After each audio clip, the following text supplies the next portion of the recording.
Hi friends, my name is Shakti Singh. I welcome all of you to my YouTube channel classy classroom. दोस्तों, आज हम जिस topic को discuss करने जा रहे हैं वो टॉपिक है पार्ट्स ऑफ स्पीच. अपने टॉपिक की ओर बढ़ने से पहले हम कुछ एग्जाम्पल्स देखेंगे ताकि हमें यह समझ में आ सके कि जिस टॉपिक को आज हम डिस्कस करने जा रहे हैं वो हमें क्यों पढ़ना चाहिए, उसके बारे में क्यों जानना चाहिए. यहाँ से हमें एक बेसिक आइडिया मिलेगा कि पार्ट्स ऑफ स्पीच पढ़ने का क्या पर्पज़ होता है. चलिए बढ़ते हैं अपने एग्जाम्पल्स की ओर. हमारा पहला एग्जाम्पल है sit down and wait for a while. बैठ जाओ और कुछ देर इंतज़ार करो. I will watch while you sleep. मैं तुम पर नज़र रखूँगा जिस दौरान तुम सो रहे होगे. They while away their evenings with books. वो अपनी शाम यानी कि इवनिंग्स किताबों के साथ बिताते हैं. ये उनका एक रूटीन है. Ram wants to play while his sister wants to study. Ram खेलना चाहता है जबकि उसकी बहन पढ़ना चाहती है. दोस्तों, जो अभी हमने 4 सेंटेंसेस देखे हैं इनमें एक वर्ड कॉमन है, वाइल.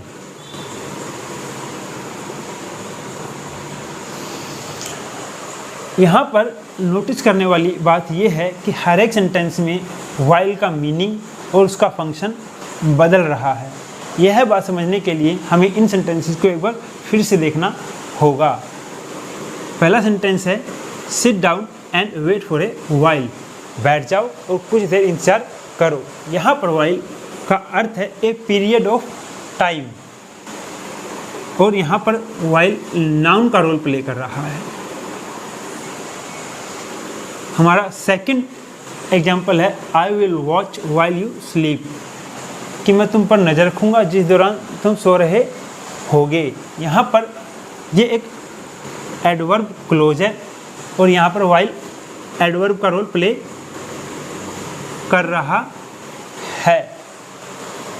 और इस सेंटेंस में वाइल का मीनिंग है ड्यूरिंग विच, उस दौरान.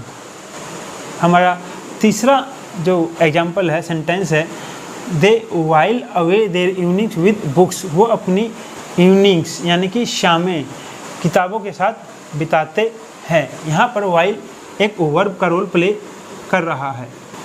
ये पूरी एक वर्ब फ्रेज है.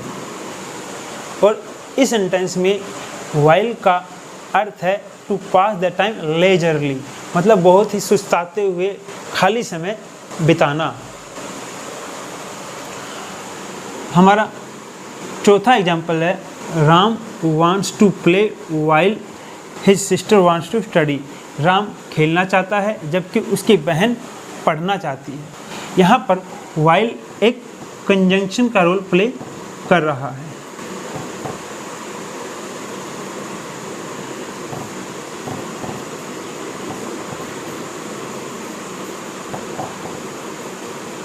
यहाँ पर जो वाइल है वो एक कंजंक्शन का रोल प्ले कर रहा है. वाइल दो सेंटेंसेस को जोड़ रहा है. राम वांट्स टू प्ले और his sister wants to study.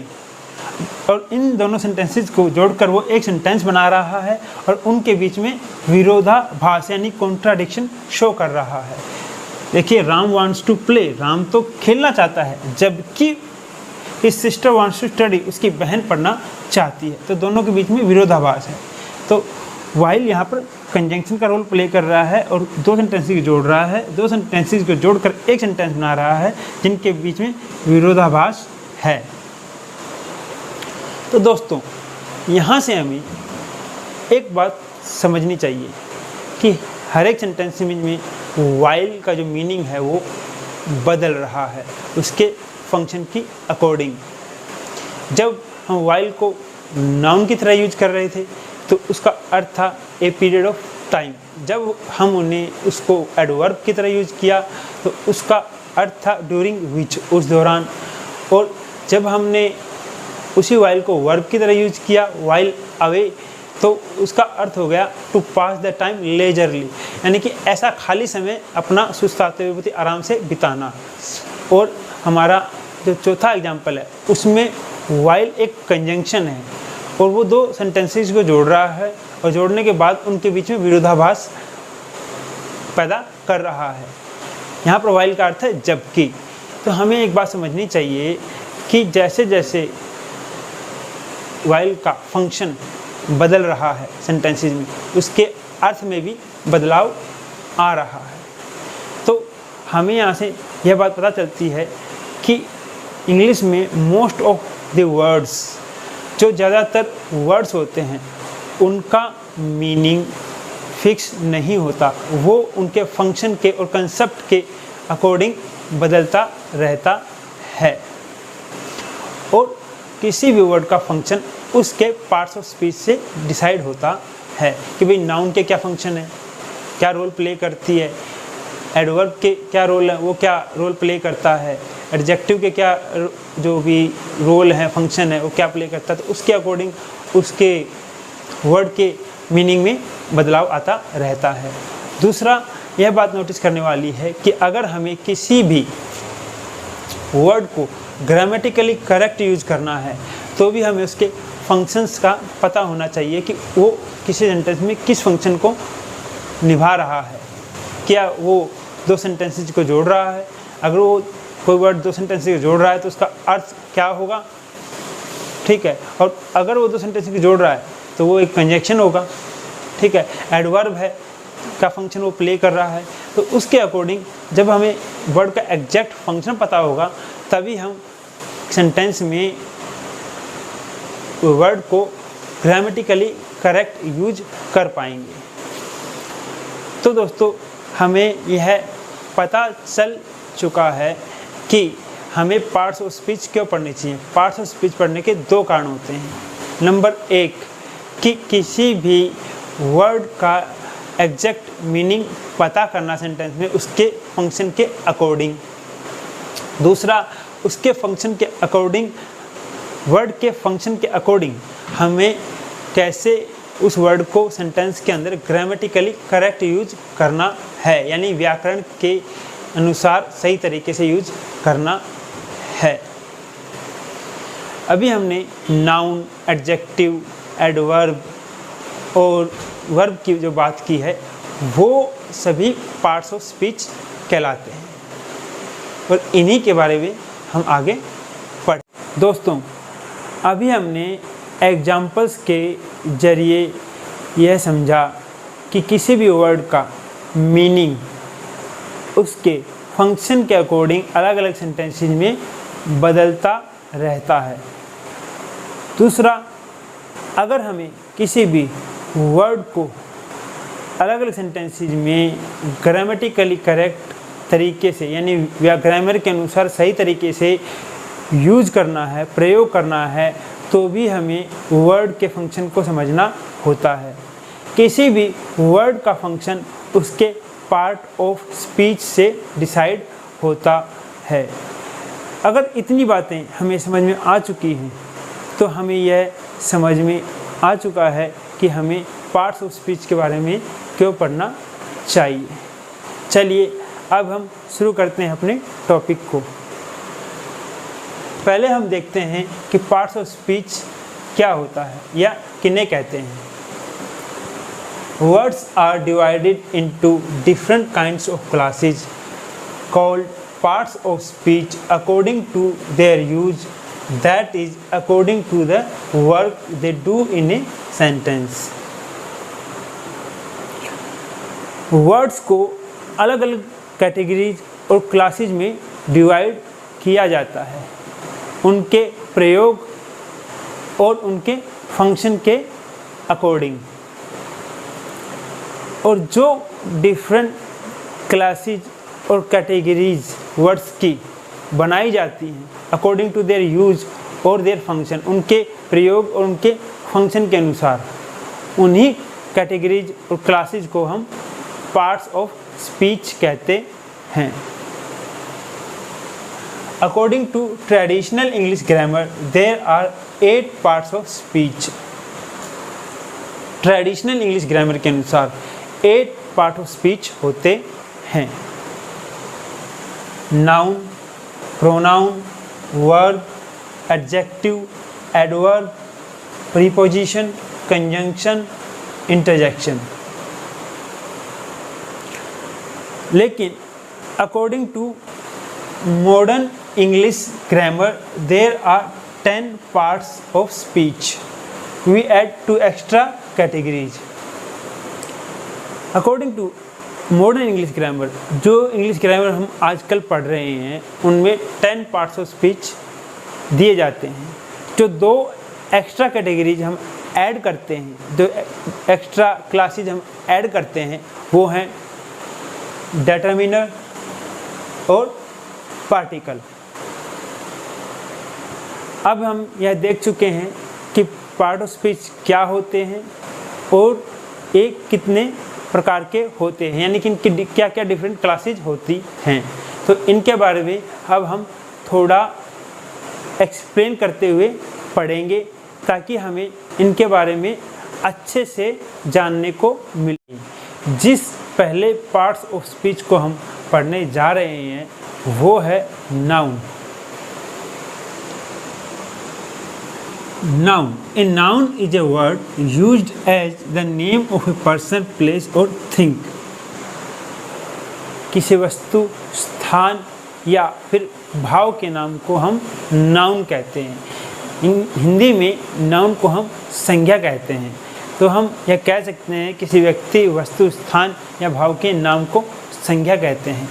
दोस्तों, अगर हमें किसी वस्तु को परिचित करवाना है तो हमें उसको एक नाम देना पड़ता है और वो नाम जो हम उस वस्तु को देते हैं वही नाउन कहलाता है। जैसे कि मैं अपना परिचय अगर दूंगा तो मुझे अपना नाम बताना पड़ेगा। मेरा नाम शक्ति सिंह है, तो जो मेरा नाम है शक्ति सिंह वो एक नाउन है। इसी तरह अगर हम किसी स्थान की बात करें, जैसे कि what is the capital of India, it is new Delhi. कि भारत की राजधानी क्या है, भारत की राजधानी नई दिल्ली है। तो हमने उस जगह को जो कि भारत की राजधानी है उसको एक नाम दिया नई दिल्ली, न्यू दिल्ली, वही नाउन है। इसी तरह मेरे हाथ में एक लिखने के लिए मैंने एक इंस्ट्रूमेंट लिया हुआ है, इसको हमने एक नाम दिया है मार्कर। तो इसको जो इसका नाम मार्कर है वही नाउन है। ये तो वो चीज़ें हुई जिनको हम देख सकते हैं, छू सकते हैं, लेकिन कुछ ऐसी चीज़ें भी होती हैं जिनको सिर्फ हम महसूस कर सकते हैं या सोच सकते हैं। जैसे कि हमारे अंदर की भावनाएं, तो उनको भी हम नाम देते हैं, तो वो भी नाउन ही होती है। जब किसी आदमी का समय अच्छा होता है तो वह बहुत खुश होता है, ठीक है, उस भावना को खुशी यानी कि हैप्पीनेस कहते हैं। हम उसको हैप्पीनेस यानी कि खुशी का नाम देते हैं। इसी तरह जब आदमी का समय बुरा चल रहा होता है तो वह बहुत दुखी होता है, तो उस भावना को हम दुख कहते हैं, यानी कि पेन या सोरो कहते हैं। तो उस भावना को हमने नाम दिया सोरो का, दुख का, ठीक है। तो ये जितने भी हमने भावनाओं को नाम दिए ये भी एक तरह के नाउन ही हैं। और दोस्तों, कुछ जैसे टेस्ट हम करते हैं, जैसे हमने एक मिठाई खाई तो हमें एक टेस्ट आया, उस टेस्ट को हमने नाम दिया मीठा, ठीक है, तो वो भी एक नाउन हो गई।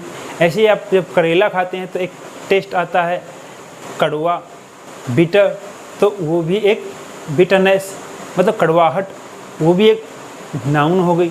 तो दोस्तों, किसी भी चीज़ का परिचय करवाने के लिए हमें उनको कुछ ना कुछ नाम देना पड़ता है। उन्हीं नेम्स को, उन्हीं नामों को हम नाउन कहते हैं।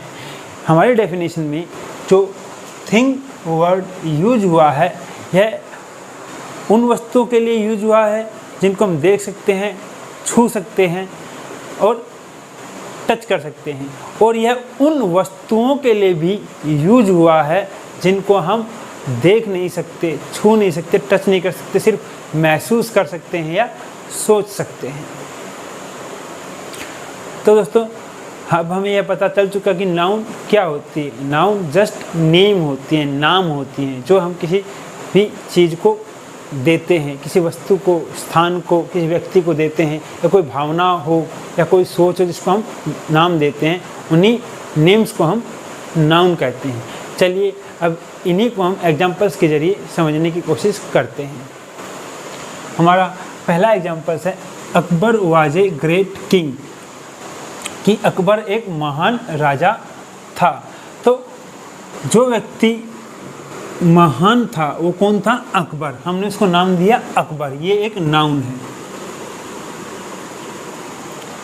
यहाँ पर जो व्यक्ति किसी राज्य पर, किंगडम पर राज करता है उसको हम कहते हैं किंग, ये भी नाउन है। कोलकाता, ये एक स्थान का नाम है, ठीक है। Kolkata is on the Hooghly, कि कोलकाता हुगली पर बसा हुआ है। यहाँ पर हुगली एक नदी का नाम है, तो ये भी एक नाउन है। हमारा तीसरा एग्जाम्पल है हिज करेज वॉन हिम ऑनर, कि उसके साहस ने उसको क्या दिलाया? सम्मान दिलाया। तो ये जो करेज है ये एक भावना है, ठीक है, फीलिंग है, तो इसको भी है हमने नाम दिया है करेज का, तो ये साहस का, तो ये भी एक नाउन है। I can see her happiness, मतलब मैं उसकी खुशी देख सकता हूँ।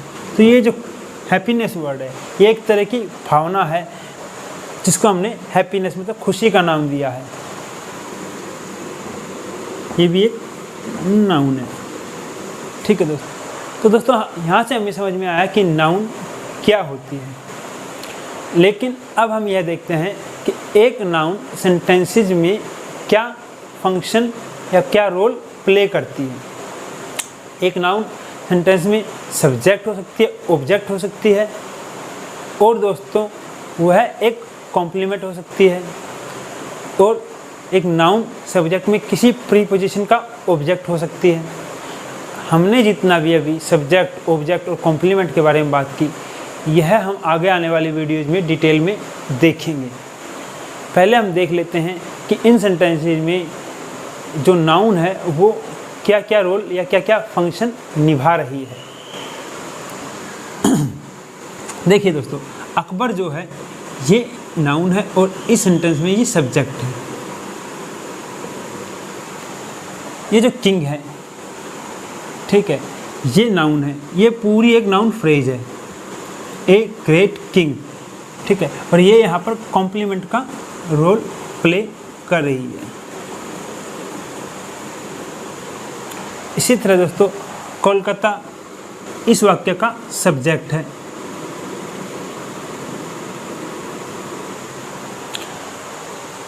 और जो हुगली है ये एक ऑन प्रीपोजिशन का ऑब्जेक्ट है, ठीक है। इस सेंटेंस में हुगली ऑन प्रीपोजिशन का ऑब्जेक्ट है। हमारा तीसरा जो सेंटेंस है उसमें करेज एक नाउन है जो कि इस वाक्य में सब्जेक्ट है, ठीक है। और हमारा जो चौथा सेंटेंस है इसमें हैप्पीनेस एक नाउन है, ठीक है, जो कि इसी वर्ब का एक ऑब्जेक्ट है।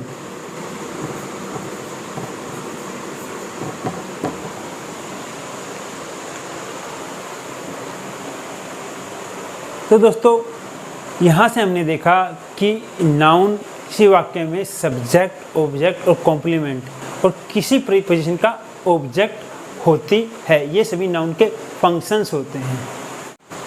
चलिए दोस्तों, अब हम जिस पार्ट ऑफ स्पीच के बारे में पढ़ेंगे उसका नाम है प्रोनाउन।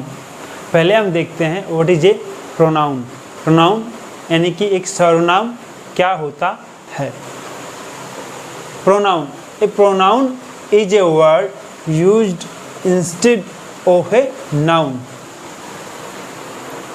प्रोनाउन वो शब्द होता है जो कि किसी वाक्य में एक नाउन की यानी कि संज्ञा की जगह आता है, यानी कि वो वर्ड्स जो किसी सेंटेंस में नाउन को रिप्लेस करते हैं यानी नाउन की जगह आते हैं, उन्हीं वर्ड्स को हम प्रोनाउन यानी कि सर्वनाम कहते हैं।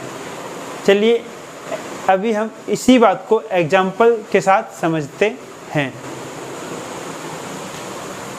यहाँ पर 4 सेंटेंसेस लिखे गए हैं और ये 4 सेंटेंसेस एक ही व्यक्ति के बारे में लिखे गए हैं जिसका नाम राम है।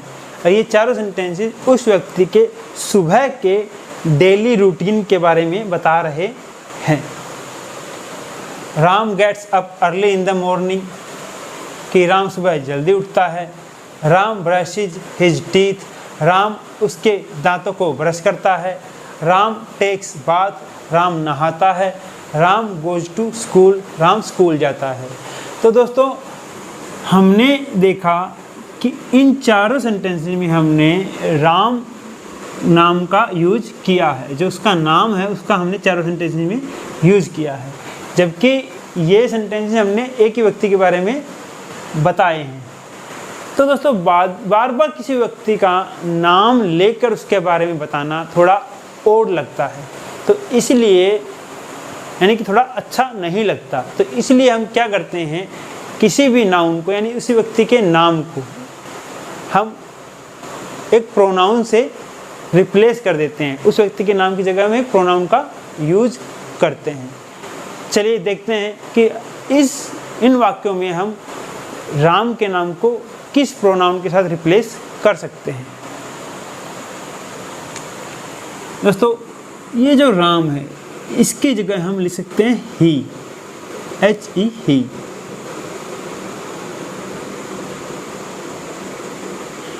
ही का यहाँ अर्थ होता है वह।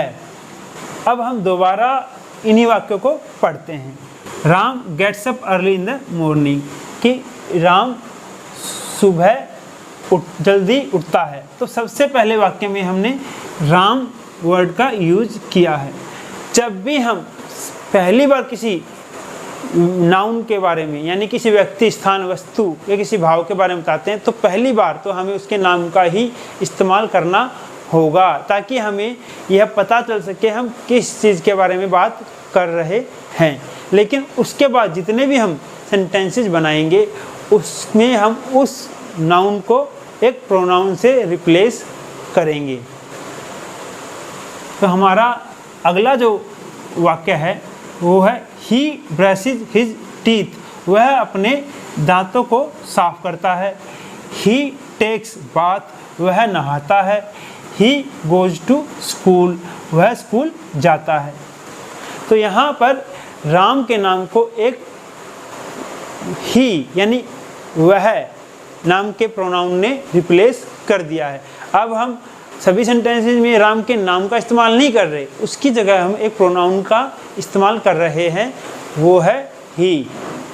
और दोस्तों दूसरी बात, एक प्रोनाउन किसी भी सेंटेंसेस में वही फंक्शन शो करता है, वही रोल निभाता है जो एक नाउन निभाती है, क्योंकि एक प्रोनाउन एक नाउन को रिप्लेस करता है वाक्यों में, तो उसके फंक्शन वही होंगे जो एक नाउन के होते हैं। जैसे कि हमने पढ़ा था कि एक नाउन किसी वाक्य में सब्जेक्ट हो सकती है, ऑब्जेक्ट हो सकती है, कॉम्प्लीमेंट हो सकती है और किसी प्रीपोजिशन का ऑब्जेक्ट भी हो सकती है। तो ऐसे ही प्रोनाउन भी किसी वाक्य में सब्जेक्ट हो सकता है, ऑब्जेक्ट हो सकता है, कॉम्प्लीमेंट हो सकता है और किसी प्रीपोजिशन का ऑब्जेक्ट हो सकता है। इन वाक्यों में ही जो प्रोनाउन है वो एक सब्जेक्ट का रोल प्ले कर रहा है, यानी कि राम जो है वो भी सभी वाक्यों में सब्जेक्ट का रोल प्ले कर रहा है। और जब हमने राम को ही से रिप्लेस किया तो वो भी इन वाक्यों में सब्जेक्ट का रोल ही प्ले कर रहा है। जो हम बात कर रहे हैं सब्जेक्ट की, ऑब्जेक्ट की, कॉम्प्लीमेंट की, इन सब को हम अपनी आगे आने वाली वीडियोज़ में देखेंगे और इनके बारे में डिटेल में पढ़ेंगे। दोस्तों हमारा अगला पार्ट ऑफ स्पीच है verb. What is a verb, कि वर्ब किसे कहते हैं, यानी कि क्रिया। क्रिया किसे कहते हैं, यह क्रिया क्या होती है। Verb, verb is a word used to express an action, a happening और समटाइम ए स्टेट।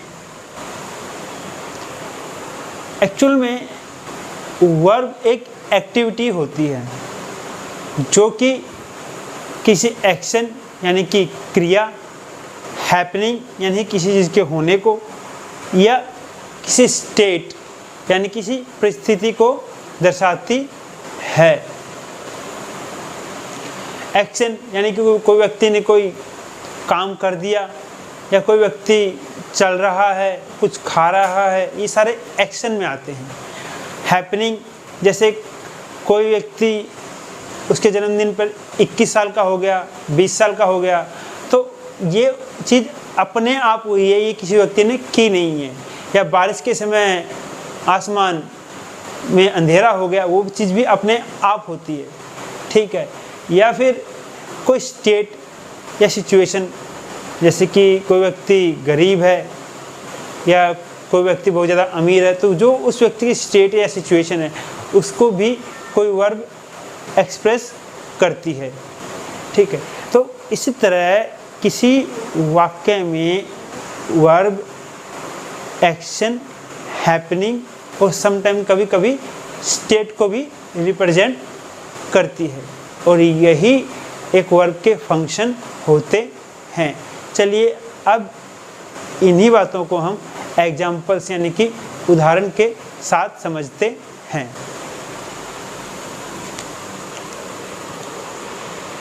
हमारा पहला एग्जाम्पल है he is a brave boy, कि वह एक बहादुर लड़का है। इस वाक्य की जो वर्ब है वो इज है, और वह एक व्यक्ति की स्टेट के बारे में बता रही है कि वो व्यक्ति कैसा है, कि वो बहादुर है, ठीक है। स्टेट। इसी तरह ही इज ए पुअर, वह गरीब है। अब गरीब होना एक तरह की सिचुएशन यानी उसकी स्टेट यानी कि परिस्थिति है, वो कैसी परिस्थिति में है कि वो व्यक्ति गरीब है। तो यहाँ पर भी जो वर्ब इज है वो एक स्टेट को रिप्रेजेंट कर रही है, ठीक है। अब हमारा तीसरा वाक्य है स्काई टर्न डार्क, कि आसमान में अंधेरा छा गया था।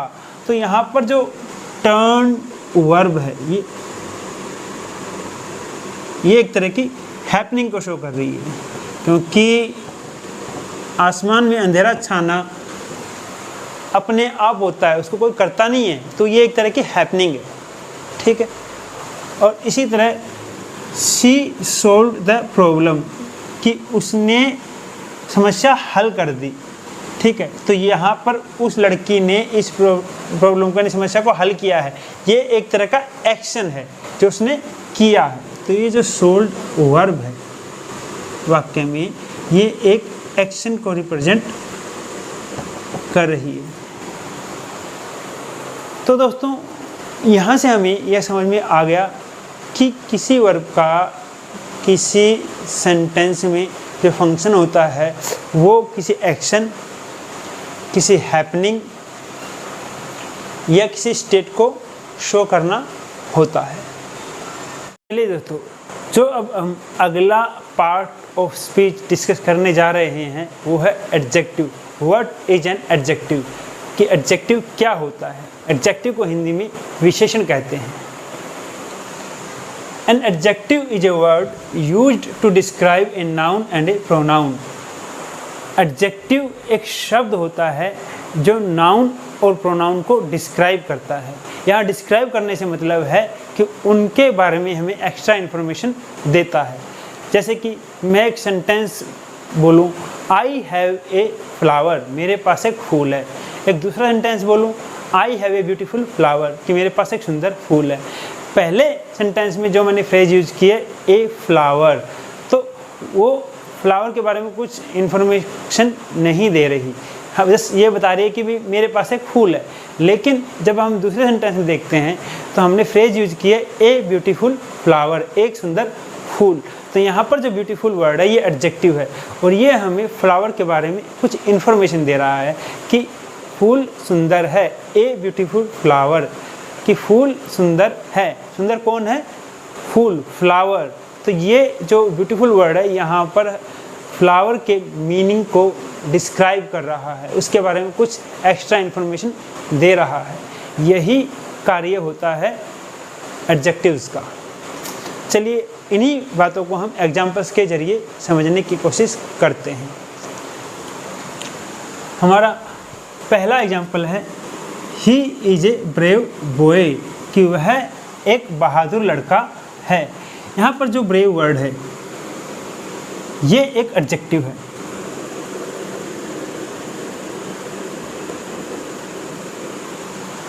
और बॉय एक नाउन है।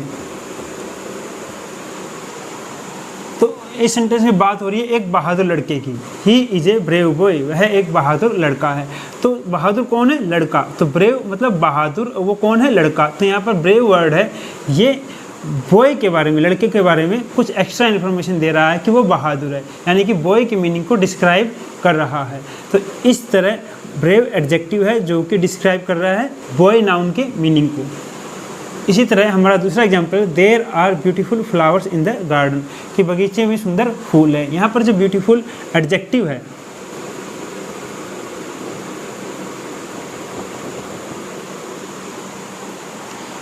ये डिस्क्राइब कर रहा है फ्लावर्स, यानी कि फूल के मीनिंग को। जैसे कि फूल सुंदर है, यानी किसके बारे में बता रहा है? फूलों के बारे में, कि फूल सुंदर है।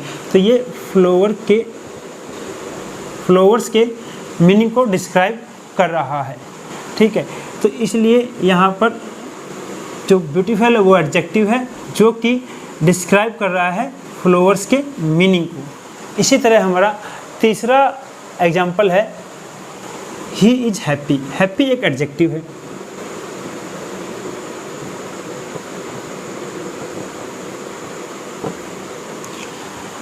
तो यहाँ पर हैप्पी के साथ कोई नाउन तो आई नहीं, फिर ये किसकी मीनिंग को डिस्क्राइब कर रहा है? यह किसके बारे में एक्स्ट्रा इन्फॉर्मेशन दे रहा है? यह इन्फॉर्मेशन दे रहा है ही के बारे में, कि वह खुश है। यहाँ पर हैप्पी ही प्रोनाउन के मीनिंग को डिस्क्राइब कर रहा है। ही यानी प्रोनाउन को डिस्क्राइब कर रहा है। शी फील्स सिक, वह बीमार महसूस कर रही है। तो सिक के साथ भी कोई नाउन नहीं आई, तो यहाँ पर सिक वर्ड जो एडजेक्टिव है ये शी प्रोनाउन के मीनिंग को डिस्क्राइब कर रहा है।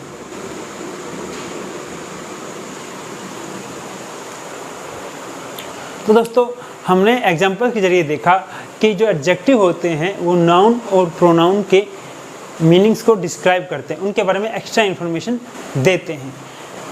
लेकिन अब ये भी हमने समझ लिया कि उसको जो एडजेक्टिव होते हैं वो क्या कार्य करते हैं, वो नाउन और प्रोनाउन के मीनिंग को डिस्क्राइब करते हैं।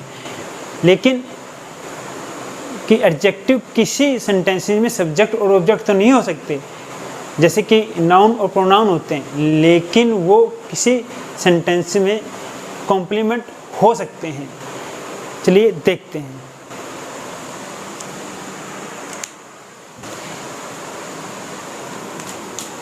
ये जो हमारा सेंटेंस है ही इज हैप्पी, तो हैप्पी यहाँ पर ही प्रोनाउन का कॉम्प्लीमेंट है।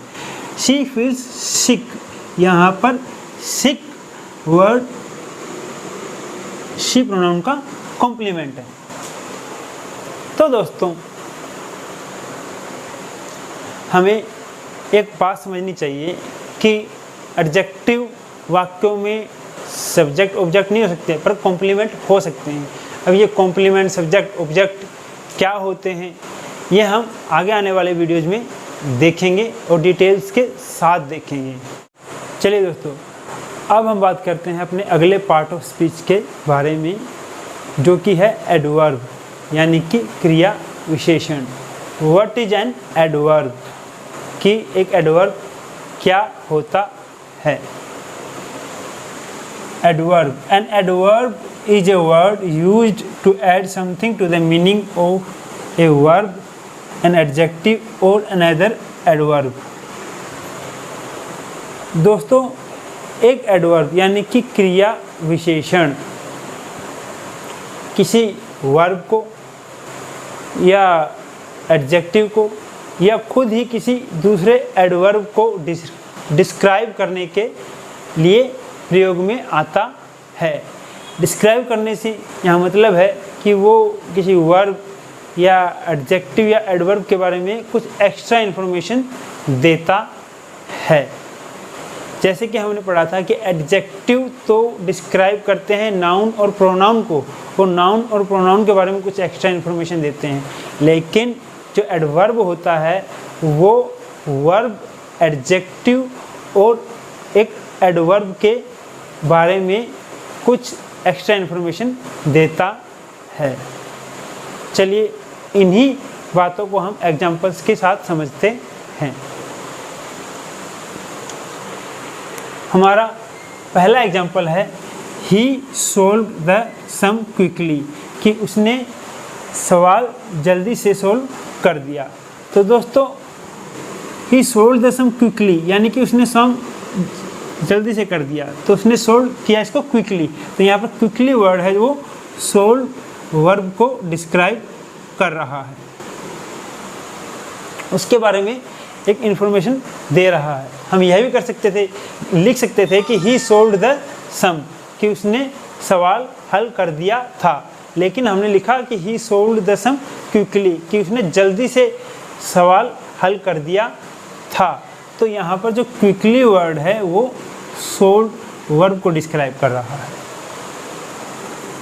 This flower is very beautiful, कि यह फूल बहुत सुंदर है।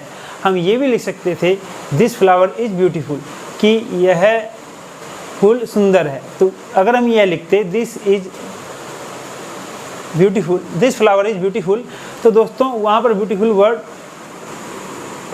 फ्लावर को डिस्क्राइब करता, यानी लेकिन हमने लिखा this flower is very beautiful, तो यहाँ पर जो कि यह फूल बहुत सुंदर है, तो ये जो वेरी वर्ड है वो इस सेंटेंस में ब्यूटीफुल को डिस्क्राइब कर रहा है। देखो this flower is very beautiful, कि वह फूल बहुत सुंदर है।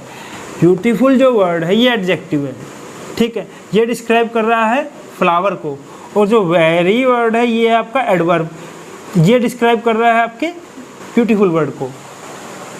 दिस फ्लावर इज ब्यूटीफुल, वह फूल सुंदर है, तो यहाँ पर ब्यूटीफुल जो कौन है, फ्लावर है, तो यानी कि ये इन्फॉर्मेशन किसके बारे में है, फ्लावर के बारे में। तो ब्यूटीफुल किसका रोल प्ले कर रहा है, एडजेक्टिव का, और डिस्क्राइब कर रहा है फ्लावर को। लेकिन यह फूल बहुत सुंदर है, तो ये जो वेरी वर्ड, बहुत वर्ड है, ये वेरी वर्ड ये डिस्क्राइब कर रहा है ब्यूटीफुल को, जो कि एक एडजेक्टिव है। क्योंकि यहाँ पर वेरी ब्यूटीफुल को डिस्क्राइब कर रहा है, यानी कि वो बहुत सुंदर, यानी कि वो ब्यूटीफुल के बारे में कुछ इन्फॉर्मेशन दे रहा है, तो यहाँ पर वेरी जो रोल प्ले कर रहा है वो एक एडवर्ब का रोल प्ले कर रहा है। इसी तरह हमारा चौथा एग्जाम्पल है she pronounced the word quite correctly, कि उसने जो शब्द बोला उसका जो प्रोनाउंसिएशन किया, उसको जो बोला वो बहुत ही अच्छे तरीके से बोला। तो यहाँ पर जो करेक्टली है, she pronounced the word correctly, ये जो करेक्टली है ये भी एक एडवर्ब है, और ये डिस्क्राइब कर रहा है प्रोनाउंस्ड वर्ब को, ठीक है, क्योंकि यहाँ पर करेक्टली वर्ड प्रोनाउंस्ड वर्ड को डिस्क्राइब कर रहा है, तो ये एक एडवर्ब का रोल प्ले कर रहा है, ठीक है। लेकिन जो क्वाइट है ये भी एक एडवर्ब है, कि उसने शब्द बहुत अच्छे से बोला, तो बहुत अच्छे से बोला, तो ये जो क्वाइट है ये डिस्क्राइब कर रहा है करेक्टली एडवर्ब को, यानी कि यहाँ पर जो क्वाइट एडवर्ब है वो खुद एक एडवर्ब को डिस्क्राइब कर रहा है, उसके बारे में एक्स्ट्रा इन्फॉर्मेशन दे रहा है। तो दोस्तों हमने देखा कि पहले वर्ड सेंटेंस में जो क्विकली है वो एक वर्ब को डिस्क्राइब कर रहा है, दूसरे सेंटेंस में जो वेरी एडवर्ब है वो एक एडजेक्टिव को डिस्क्राइब कर रहा है, और तीसरे सेंटेंस में जो हमारा क्वाइट एडवर्ब है वो खुद एक एडवर्ब को डिस्क्राइब कर रहा है। तो यहाँ हमने सेंटेंसेस में देखा कि एक एडवर्ब क्या कार्य करता है, वो किसी वर्ब को, एडजेक्टिव को और किसी एडवर्ब को डिस्क्राइब करता है, यानी उनके बारे में कुछ एक्स्ट्रा इन्फॉर्मेशन देता है। दोस्तों, अभी तक हमने जितने भी पार्ट्स ऑफ स्पीच पढ़े वो पार्ट्स ऑफ स्पीच अपनी फॉर्म्स चेंज करते हैं। उनके फॉर्म्स चेंज करने को हम इन्फ्लेक्शन कहते हैं। हम अब यह देखेंगे कौन कौन से पार्ट्स ऑफ स्पीच किन किन एट्रीब्यूट्स के कारण अपनी फॉर्म्स चेंज करते हैं। नाउन और प्रोनाउन जिन एट्रीब्यूट्स के कारण अपनी फॉर्म्स चेंज करते हैं वो होते हैं numbers, genders, cases and persons. Numbers यानी कि वचन, सिंगुलर और प्लूरल। अंग्रेजी में दो तरह के नंबर्स होते हैं, सिंगुलर और प्लूरल। अगर हम सिंगुलर नाउन की बात करें तो हम लिखेंगे बॉय, और उसकी बॉय की प्लूरल फॉर्म हो जाती है बॉयज़। गर्ल अगर सिंगुलर हो तो लिखेंगे गर्ल, अगर उसको प्लूरल में चेंज करके हम कर देते हैं गर्ल्स। यहाँ पर according to number nouns change हो रही हैं। इसी तरह प्रोनाउन अगर हम सिंगुलर प्रोनाउंस की बात करें तो वो होते हैं आई, ही, शी और इट। अगर हम प्लूरल प्रोनाउंस की बात करें तो वो होते हैं दे, वी। यहाँ पर आप देख सकते हैं कि सिंगुलर और प्लूरल यानी कि नंबर्स के अकॉर्डिंग प्रोनाउंस भी चेंज हो रहे हैं।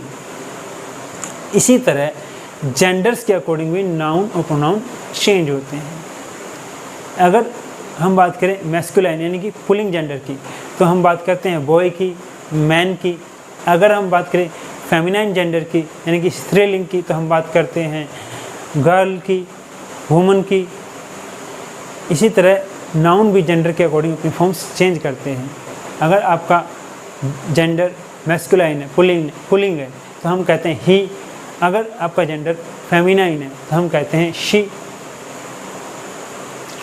तो हमने देखा कि जो नाउन और प्रोनाउन है वो जेंडर के अकॉर्डिंग अपनी फॉर्म्स चेंज करते हैं। इसी तरह दो और एट्रीब्यूट्स होते हैं जिनके कारण नाउन और प्रोनाउन अपनी फॉर्म्स चेंज करते हैं, केसेस और पर्सन्स। इनके बारे में हम आगे आने वाले वीडियोज़ में देखेंगे और यह भी देखेंगे कि कैसे नाउन और प्रोनाउन अपनी फॉर्म्स चेंज करते हैं। अब हम आते हैं एडजेक्टिव और एडवर्ब पर। एडजेक्टिव और एडवर्ब अपनी forms according two degrees change करते हैं। डिग्रीज का यूज हम दो या दो से अधिक चीज़ों के बीच में कंपैरिजन शो करने के लिए करते हैं। एडजेक्टिव और एडवर्ब की तीन तरह की डिग्री होती है, पॉजिटिव, कंपैरेटिव एंड सुपरलेटिव। जब हमें सिंपल किसी के बारे में कुछ बताना हो तो हम पॉजिटिव डिग्री के बाद का प्रयोग करते हैं। जैसे he is a tall boy, वह एक लंबा लड़का है। लेकिन जब हम दो या दो व्यक्तियों के बीच में कंपैरिजन करते हैं तब हम कंपैरेटिव डिग्री का प्रयोग करते हैं। जैसे Ram is taller than Shyam, कि राम श्याम से लंबा है। यहाँ पर जो टॉल है वो चेंज होके हो गया टॉलर। ये एडजेक्टिव की कंपैरेटिव डिग्री है। इसी तरह जब हम दो से अधिक व्यक्तियों के बीच में कंपैरिजन करते हैं तब हम सुपरलेटिव डिग्री का प्रयोग करते हैं। जैसे Ram is the tallest boy in the class, कि राम क्लास में सबसे लंबा लड़का है। यहाँ पर डिग्री जो है वो टॉलर से टॉलेस्ट हो गई है, तो यहाँ पर हमने सुपरलेटिव डिग्री का प्रयोग किया है। तो यहाँ पर हमने देखा कि एडजेक्टिव अकॉर्डिंग टू डिग्री अपनी फॉर्म चेंज करते रहते हैं, टॉल, टॉलर, टॉलेस्ट। इसी तरह एडवर्ब भी कंपैरिजन शो करने के लिए अपनी फॉर्म्स चेंज करते हैं अकॉर्डिंग टू डिग्री। जैसे सुन का सुनर हो जाता है। अब हमारा जो लास्ट पार्ट ऑफ स्पीच है वो है वर्ब, और वो कैसे अपनी फॉर्म चेंज करता है, वो स्टेट के अकॉर्डिंग अपनी फॉर्म चेंज करता है। हम जानते हैं कि वर्ब की 4 फॉर्म्स होती हैं। एक तो आपकी होती है फर्स्ट फॉर्म, बेस फॉर्म। दूसरी आपकी होती है पास्ट फॉर्म। तीसरी होती है पास्ट पार्टिसिपल फॉर्म। और चौथी होती है आपकी प्रेजेंट पार्टिसिपल फॉर्म। तो अकॉर्डिंग टू टेंसेज, जब इनका सेंटेंसेज में हम यूज करते हैं तो हम देखते हैं कि वर्ब अपनी फॉर्म चेंज करते हैं। प्रेजेंट टेंस में हम बेस फॉर्म का यूज़ करते हैं, जैसे कि प्रेजेंट इंडेफिनिट में हम लिखते हैं आई गो टू स्कूल, मैं स्कूल जाता हूँ।